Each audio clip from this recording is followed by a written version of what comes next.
For my third presentation, I addressed the guidelines from AOTA during the COVID-19 pandemic when considering the school setting.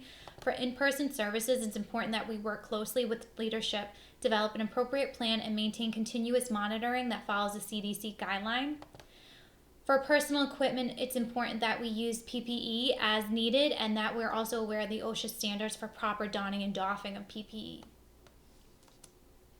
When considering the environment, it's also important that we use proper ventilation, which is shown to reduce exposure of COVID-19, so having the windows open as much as possible, minimizing individuals present, keeping child's personal items and supplies in a plastic bag away from treatment supplies, and of course sanitizing in between each student.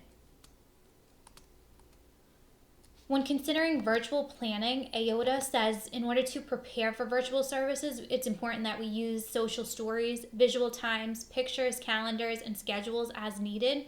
It's also important we educate the parents on having a specific space for virtual learning, and then also providing them with a material list so that they're better prepared for whatever we provide during our sessions.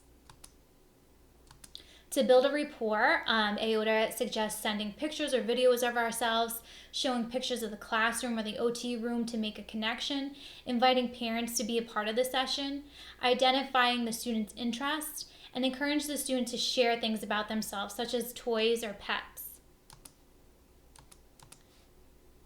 When planning our sessions, AOTA encourages parents to use timers for transitioning as needed. They also suggest using a predictable routine, so either a song at the beginning or the end of our session, or a specific warm-up or cool-down activity that we choose. They also suggest using popular characters to capture attention, and consider selecting a location as a theme for each session. So this again will also help capture the students' attention and keep them engaged throughout. For after-session support, we can encourage screenplay. ABC is a great website that students really enjoy using.